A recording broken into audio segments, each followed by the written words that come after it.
targeting about Q4, and most investors are thinking about next year, next year. Why did you write this article? So the reality is, Alvin, it is September. And after 25 years in kind of the business executive world, every September, my ears start to ring.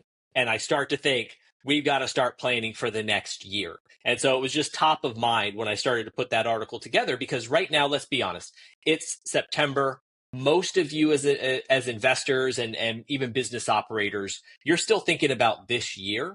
But the great businesses, the great investors are starting to set the framework and foundation for their strategies for the upcoming year. Guess what? October is going to be here before you know it. And then November, and oh God, here comes Thanksgiving. And oh, December, here's Christmas. Before you know it, it's January 15th. And you're thinking to yourself, hey, I should start to plan for this year what I'm going to do. And that's ridiculous. Get ahead of it. I spend so much time talking to executives and helping small business owners plan for the upcoming year. September is really the time where you want to start attacking a plan. And really look at a great book I always recommend. It's called The 12-Week Year. And it really talks about the power of quarters and building a quarterly approach to how you plan your business. This translates to investment. And so I'm talking to all of my investors right now and talking to them about, here we are in September. Let's start planning. What do you want to take down in 2025?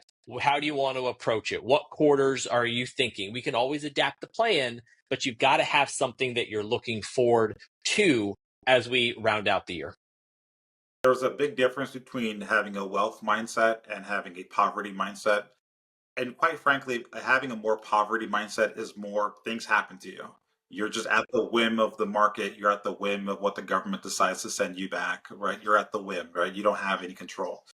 Really, wealth mentality is almost shaping your life and your financing in the way that you want it to be.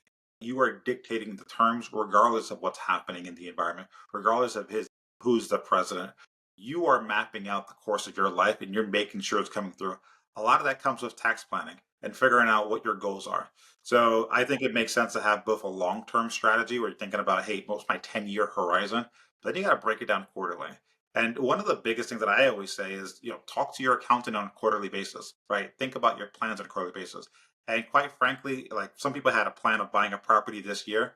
If you didn't buy one, you still have time. Like this is your time You to do. do it right now, this window. But you don't have another month or two. You have like a month. Like that's it.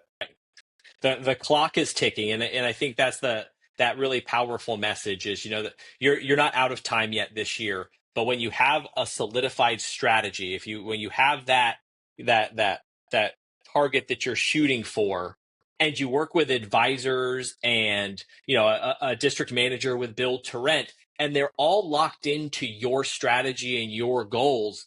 Guess what, guys? Things happen. Like you might get caught working on something else, but if you have this great advisor on your end that has your back, they're going, hey, Alvin, hey, just it's Q4. I know you wanted to take down 4 properties this year. You've got 3 in. I've got a couple great opportunities here that are already, in some cases already rented. Let's go ahead and attack this.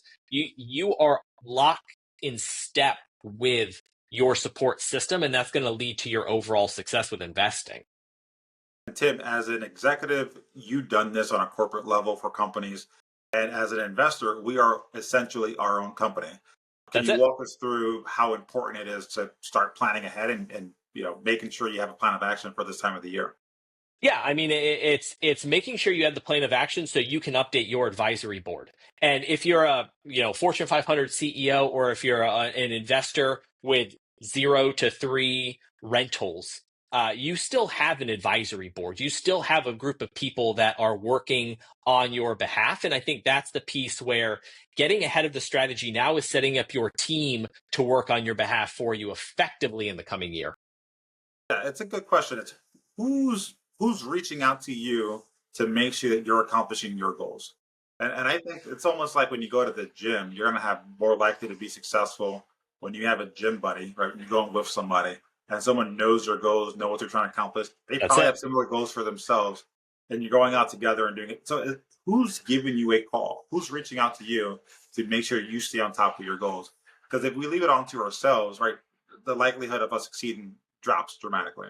Yeah, we're a little too soon for the January fitness gym conversation, but I mean that's the example right there. Is you start the new year off going to the gym, you don't have any accountability, you don't have anyone that's working with you and holding you accountable, and so 15 days into the new year, you're done with the gym for the year. That's the piece of having that level of accountability, having that support system. It's what's going to empower your success for the coming year, the coming decade, and really setting you up for that vision for achieving wealth and financial freedom and a level of passive income for your family and your well-being. Gym analogy, I think, is actually the perfect analogy to have. Instead of waiting for January to start losing weight, how about you stop gaining weight now? Right? Isn't that the easiest thing to do? And so Did the we just thing get in is, the fitness industry? well, so the thing is, it's a mindset approach. So for example, if you start now being physically fit when it's easier, then you're become a fit person. So when Thanksgiving, Christmas comes around, as a fit person, I don't need that. Right. But if my goal is always, oh, I will eventually become a fit person, then when you're tempted with all the things that a non-fit person would do, that's still who you are. You're not a fit person yet, so you can eat that cake. You can do all the indulgence because it's you're always pushing it off. Instead, decide today. Decide to be financially secure. Decide today to be someone who cares about their finances and is actively making plans so that when this quarter rolls through and you're into next year, you've already acted upon those goals.